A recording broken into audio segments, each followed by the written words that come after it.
Espíritu Santo de Dios, te damos la bienvenida a este lugar. Ven, Espíritu Santo, ven. Ven de una forma especial. Sabemos que estás en los corazones de aquellos que han creído en tu nombre. Pero te pedimos una mayor presencia y además una mayor sensibilidad de nuestra parte a escuchar tu voz, a saber más de ti. A ti sea toda la gloria en el nombre de Jesús. Amén y amén.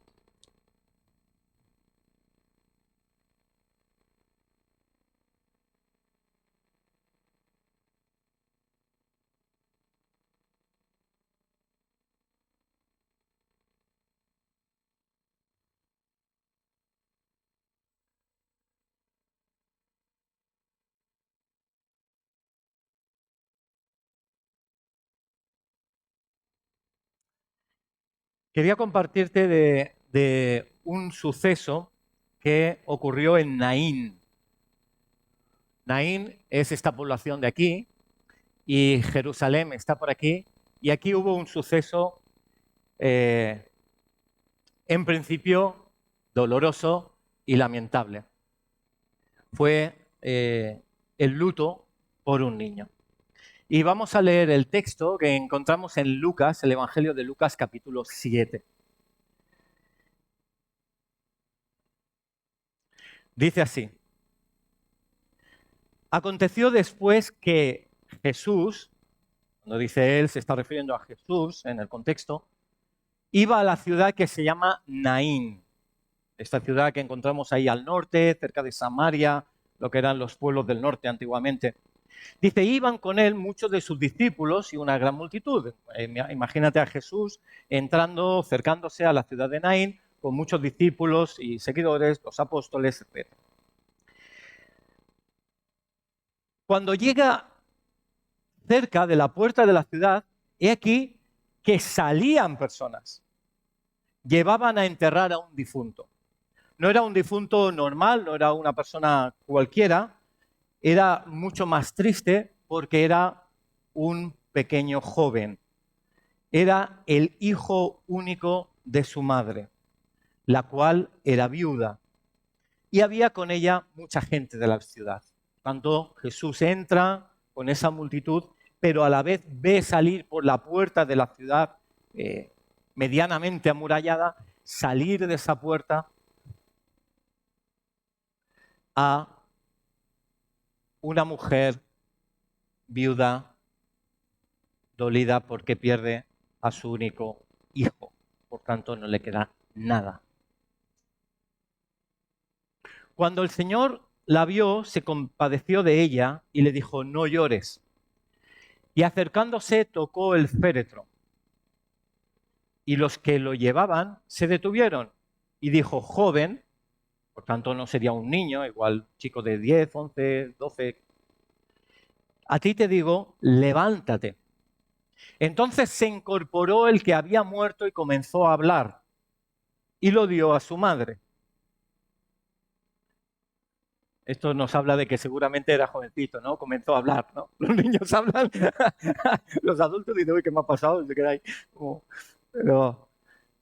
Y todos tuvieron miedo y glorificaron a Dios. Glorificar a Dios significa reconocer las perfecciones y bondades, los atributos maravillosos de Dios. Diciendo, un gran profeta se ha levantado entre nosotros y Dios ha visitado a su pueblo. Perdón, que no lo he ido pasando.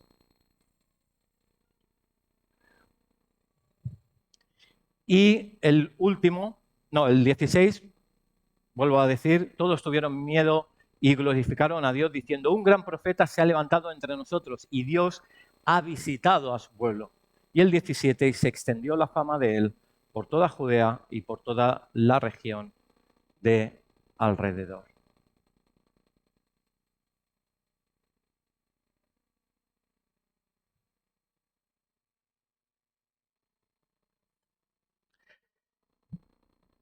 Encontramos un suceso en un lugar llamado Naín. Y vamos a ir mirando simplemente versículo a versículo y viendo qué nos dice esta historia y qué nos dice a nosotros esta historia, que el Señor nos quiere decir. Naín, de hecho, es una palabra hebrea que significa deleitoso, belleza, también viene de una palabra nin, que significa descendiente.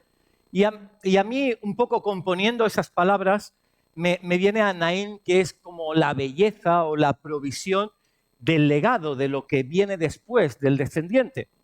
Es decir, como una ciudad que por su propio nombre está hablando de prosperidad, nos está hablando de esperanza en el futuro. He querido recalcar, estos títulos son míos, Esperanza en el futuro, he querido recalcar en el futuro, porque evidentemente esperanza es siempre en el futuro. Pero a veces hablamos de, no, hay que tener esperanza, la esperanza, y la desechamos un poco, pero no. Es estar convencidos de que en el futuro va a haber algo bueno y algo mejor que puede suceder a través de Dios. Y Naín tiene ese nombre, un bonito nombre que habla, por ejemplo, de cuando uno planta una semilla, la planta con el deseo en el futuro, con la esperanza de ver algo precioso, la belleza y la provisión del descendiente, del legado, de lo que viene. Cuando uno tiene un hijo, pues es precioso, pero un día se va a gozar de verlo ya independiente, formando quizás su familia, teniendo su profesión, quizás sirviendo al Señor y encontrándose con Él. Tantas cosas que uno tiene esperanza. Quizás el que entra en enfermedad, pues la esperanza a través de un tratamiento de los médicos o de la oración, pues, ver cómo Dios ha restaurado eso. Quien pone un negocio, pues ver que realmente se va haciendo popular y va creciendo.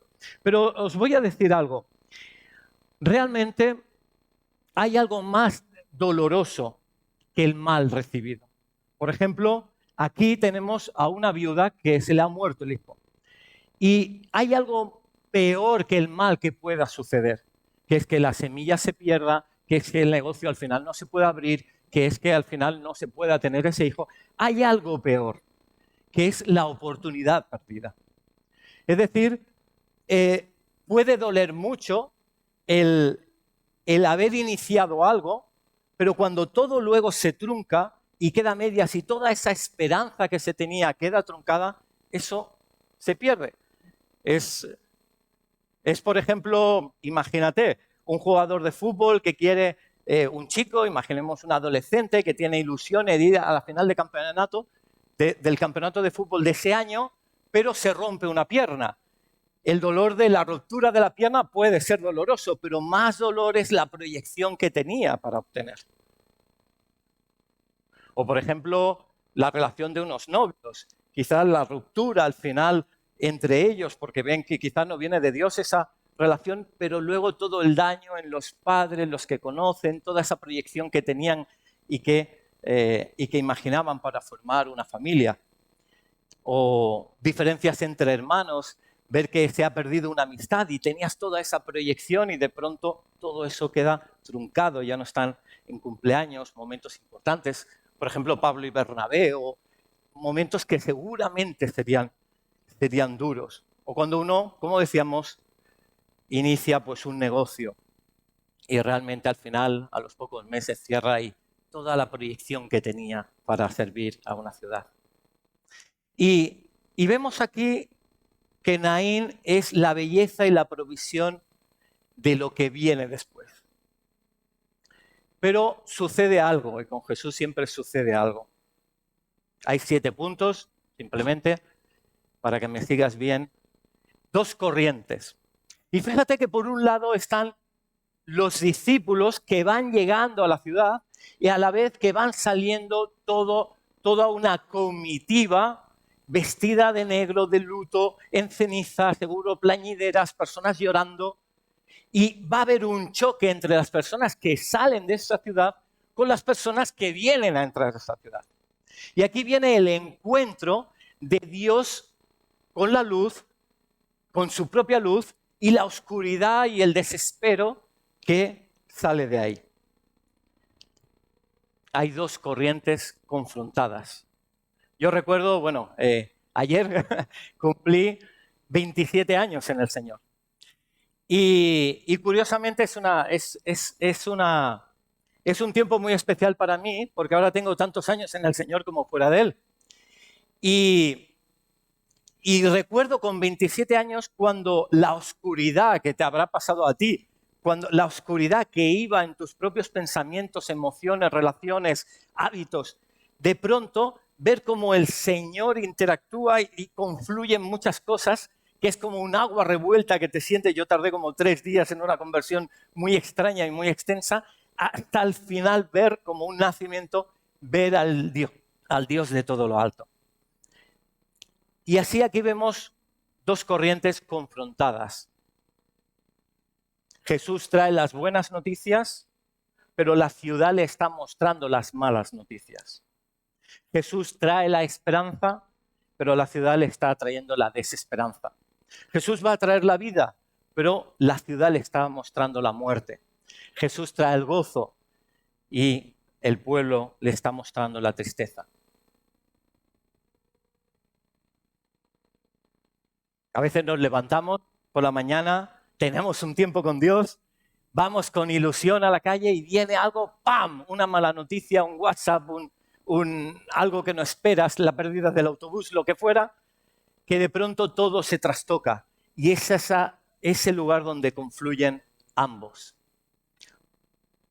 Pero te quería hablar un poquito más del drama que sucedió. El hijo único de su madre, la cual era viuda, y había con ella mucha gente de la ciudad. Piensa lo difícil que era en la época.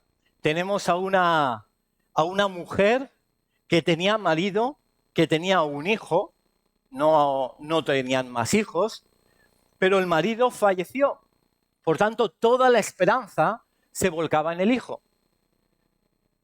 Heredar la tierra, poder tener una profesión, poder firmar documentos importantes. Una mujer, sabes que en la época pues no tenía una relevancia ni un peso importante para poder gestionar ningún tema judicial, ni siquiera era un buen testigo para un juicio. El tema es que ahora queda viuda, ha muerto ese chico. Imagínate, esta mujer ahora no puede ni heredar la tierra, quizás tiene tierra, pero ya se deshereda, la pierde. No tiene nada. Y fíjate que aquí el texto nos dice que con ella mucha gente iba de la ciudad. Y sí, podía ir mucha gente con ella, pero después de 3 días, 5 días, 2 semanas, todo el mundo desaparecerá. El problema es suyo. Y estamos hablando de esa soledad en la multitud. Y yo no sé cómo te sientes, cómo te has sentido, cómo has vivido este año o cómo te has levantado esta mañana, pero a veces es cierto que vives cosas en lo profundo del corazón que solo tú entiendes, que solo tú comprendes. Y hay mucha gente que puede venir y decir, ay, lo siento, lo pienso, mira, a mí me pasó, ay, bueno, debe ser muy duro. Pero la soledad que uno vive en lo profundo de su ser, de su corazón, nadie lo entiende. Ni siquiera los conocidos, los compañeros de trabajo, los familiares, ni siquiera tus propios hijos te pueden entender la profundidad de tu corazón. Ni siquiera el cónyuge, ni tu mujer, ni tu marido. Llega un momento que son personas diferentes, que viven las cosas de forma diferente y que entienden las cosas diferentes, y a lo profundo, profundo del corazón no llega a nadie. Y hay una realidad que tenemos que convivir con ella, que es la profunda soledad del ser humano a lo largo de la vida. A ese nivel.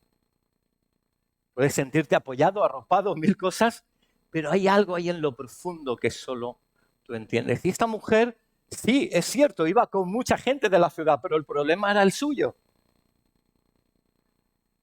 Y ciertamente hay algo más doloroso que el mal recibido, la pérdida del hijo. Pero toda la proyección que iba a suceder, que ya tendría en su mente, cuando encuentre esposa, cuando me haga abuela, cuando... Yo no sé cómo está tu corazón hoy. Yo puedo hacer una foto a otra foto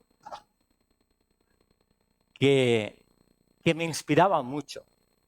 Y a veces, no sé, ver una escalera siempre es bonito porque parece como que te asciende a algo, ¿no? Pero ver una escalera así es como, ¿realmente quiero subir?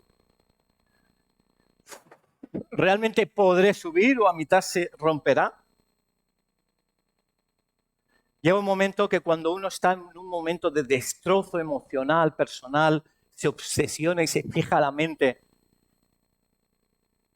quizás la lucha con un pecado, quizás la desolación por el lamento pasado de que algo sucedió hace mucho tiempo y no se ha superado, igual la pérdida de un amigo, quizás de un trabajo, quizás el sentirse, no sé, que quizás la sociedad no cuenta con ellos como espera.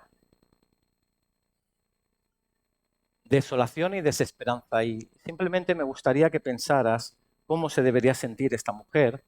Y como no la entenderemos profundamente porque no estamos en su corazón, sí me gustaría que pienses si tú tienes una escalera que está como esta. La falta de perdón. La falta de perdón es poder saludar a alguien y mirarle a los ojos bien, con normalidad. No es, ya le perdono, pero ya no lo quiero ver más. Si es cristiano, lo siento, en el cielo te vas a encontrar. Pero, pero el lamento por algo que uno hizo y dice, ¿por qué lo hice? Y está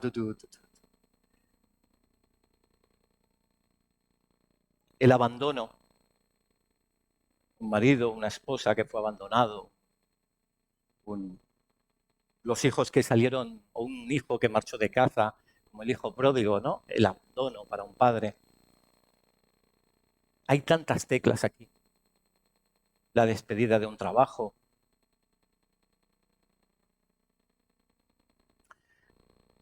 Pero aquí no acaba la historia. Con Jesús nunca acaba la historia.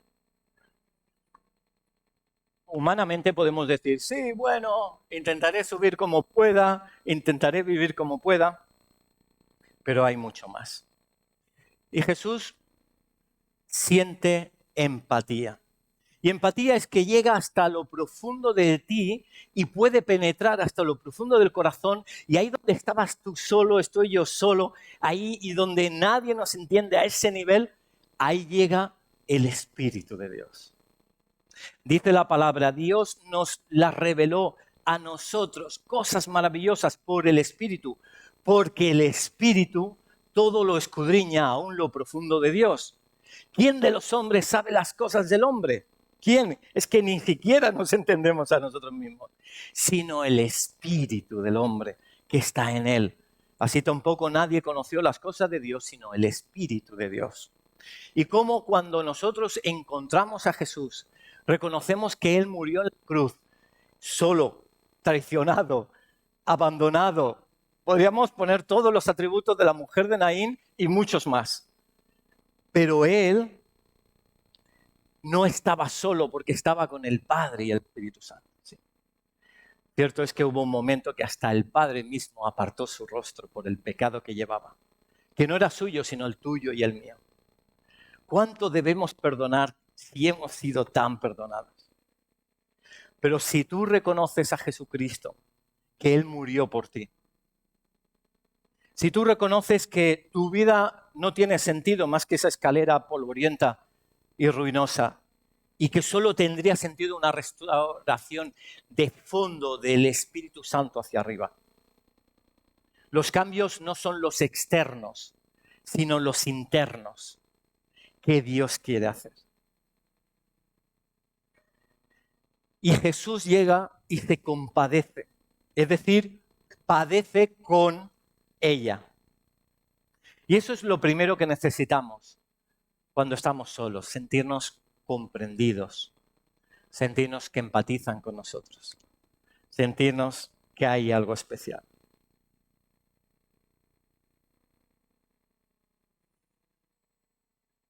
Y viene la solución de Dios. Y la solución de Dios viene primero diciendo, no llores. Y se acerca al joven, lo toca al féretro y le ordena, levántate. Y se levanta.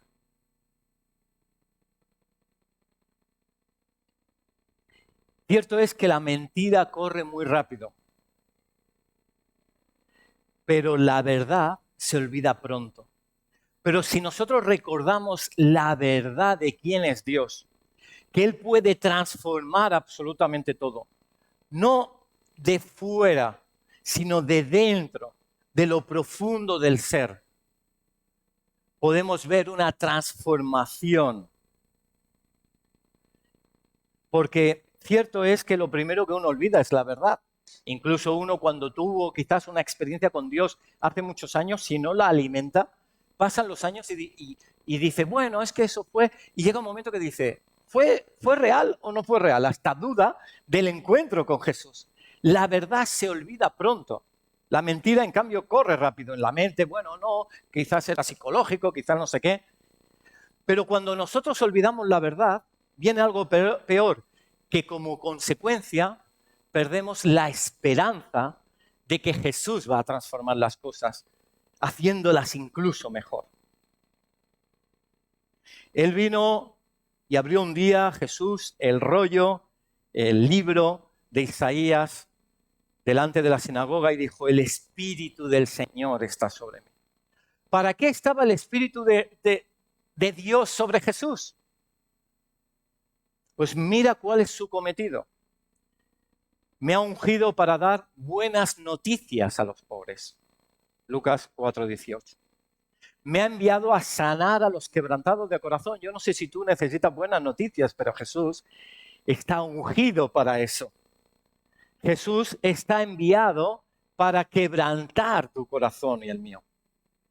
Jesús ha venido a pregonar libertad a los cautivos. Si estás encadenado, estamos encadenados en pensamientos, en emociones, en adicciones, en falta de perdón.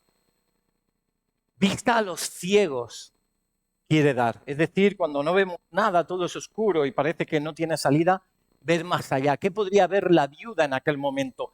Nada. Era incapaz de ver que sería resucitado en 5 minutos su propio hijo, al cual ha visto seguramente morir.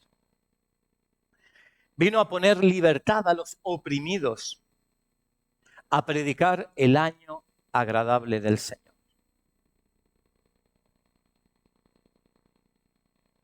El Espíritu de Dios. Esta es una pintura que pintó Lucas Cranach, el joven, de 1569, justamente años después de la Reforma protestante, de cuando se volvió a la palabra de Dios en algún sector de la Iglesia. Y en la comitiva pues muestra todo de negro. Sí que es verdad, los edificios muy de la época de 1500, no tendrían mucho conocimiento, o el pintor lo ha hecho así, no importa, pero sí la comitiva de luto y Jesús levantando al niño. Es decir, ese choque tan maravilloso. Y yo no sé cómo de esperanzado o esperanzada estás para que las cosas cambien. Te quería mostrar 4 fotografías. En Cincinnati pudimos ver con unos copastores el taller de un alfarero. Y este alfarero, pues después de enseñarnos las vasijas que tenía, la verdad muy preciosas y realmente trabajadas con mucho amor, hubo una bonita conversación y nos quiso enseñar también lo que era el torno. Este es el chico de la derecha de gafas, es el alfarero, y los otros señores eran los copastores que me acompañaban. Y te quería mostrar que este señor tiene el torno arriba, todo el taller, y la planta de abajo es donde vende y también está en el mercado. Lo que te quería mostrar es que él, cuando encontró este local donde está, encontró esta escalera tal como estaba, a la cual yo le hice la foto. Tenía allí la foto y digo, ¿qué es esto? Y dice, era el local. Y digo, ¿y esta escalera cuál es? Y entonces me indicó que era esta de aquí. El buen alfarero puede transformar las cosas y hacerlas preciosas. De lo que está quemado, requemado, sin esperanza, cómo Dios puede levantar y hacer algo maravilloso. Seguramente que has escuchado de Joyce Meyer, ¿no? A mí me encanta su testimonio. Y Joyce Meyer habla de una mujer que ha estado, es predicadora en Estados Unidos, ya tiene como 80 años quizás, pero es una mujer que tiene un ministerio muy fuerte y ella habla de cómo sus primeros 50 o no sé cuántos años, sus 60, era ama de casa, maltratada, no sé qué, tuvo una relación muy complicada, sentimental, y habla de cómo ha sido especialmente carnal con todo y que hubo un momento que cambió. Y voy a creer la palabra. Y empezó a caminar en la palabra y realmente habla de forma muy común de cómo Dios transforma las realidades. Y es una carta escrita, la ves y cómo habla y también tiene obra social, etc. Dices, la misma persona, no era cuestión de que ella muriera y que ya vendría su hija o su nieta y ya haría algo. Es que Dios de las ruinas sacó una vida preciosa, inimaginable de lo que era antes. Era lo que en la conferencia te recordaba, habían unas gorras que ponía todas las cosas son hechas nuevas en Dios. Cuando vamos al libro de Apocalipsis, no habla de, uy, esta tierra está podrida, pues empezamos una nueva, sino Dios transforma y hace algo nuevo, cielos nuevos y tierra nueva. El perro está bien, ¿eh? Arriba. Antes no subía, pero ahora está cómodo. Y ese es el buen alfarero. Bueno, este señor, simplemente ya por curiosidad, aunque no esté en la predicación, pues yo le pude decir, digo, me enseñó todo el taller de carpintería y le dije, ¿sabes que tienes un talento maravilloso de parte de Dios?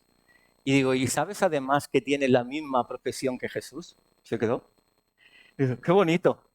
Y dijimos, ¿podemos orar por ti? Y estuvimos orando por él y le dimos palabra profética de parte de Dios. Y los pastores lo invitaron a la iglesia y estaba totalmente agradecido. Solo en lo humano y en lo material podemos hacer cosas así, pero en lo espiritual es Dios el que hace y transforma el corazón en lo profundo. Y sabes, es muy bueno cambiar tu casa y la mía, pero sobre toda cosa guardada, guarda tu corazón, porque de él mana la vida. Y simplemente te quería invitar a pensar en ello. Si hay algo de amargura en nuestro corazón, si hay algo de falta de perdón, de resentimiento, de culpabilidad porque hemos hecho algo, de lamento porque algo sucedió que no controlábamos, si estamos anclados en un suceso desgraciado que pasó en nuestra comunidad o en nuestra familia, si hay algún tipo de desesperanza,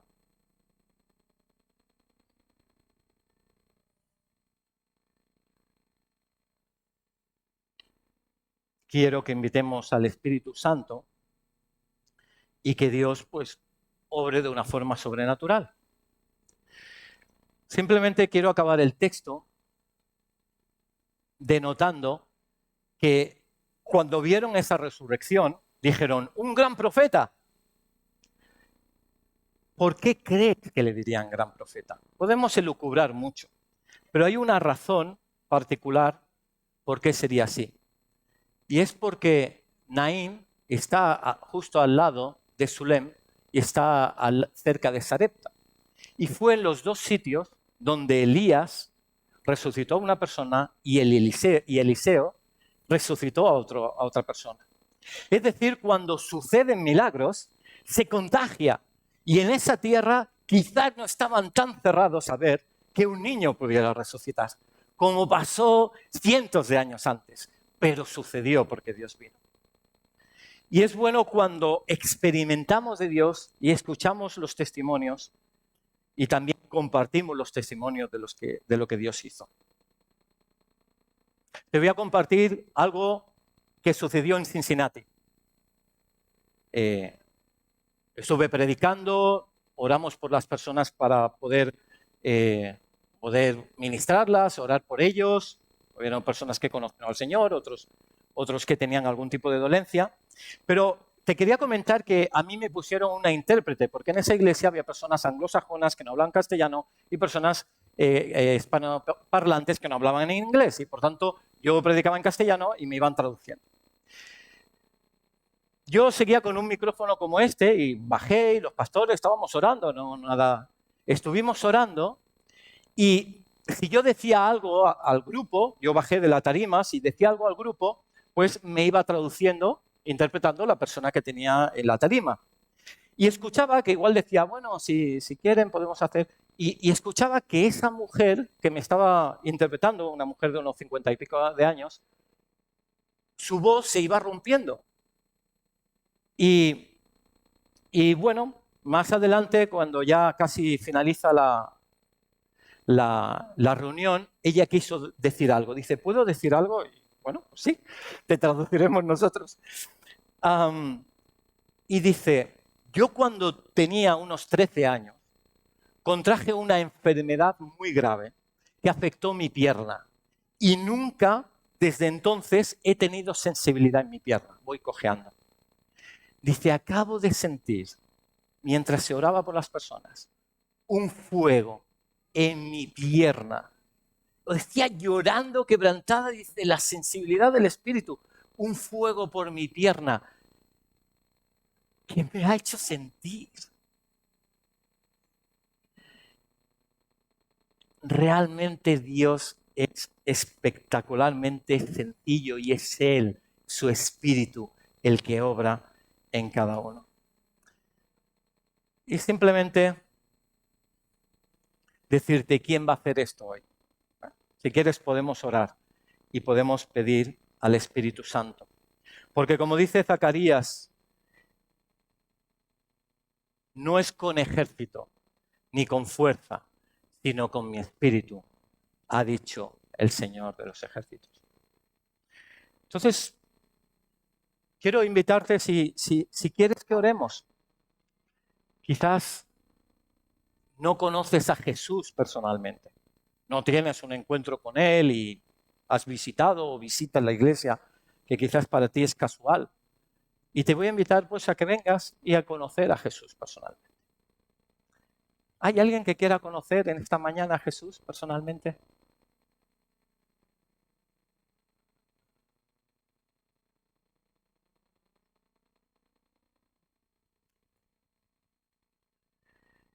Si hay alguien que está luchando con una enfermedad del cuerpo, con algo, a mí me gustaría orar también por Gonzalo, ¿sí? ¿Puede ser? ¿Gonzalo? ¿Sí?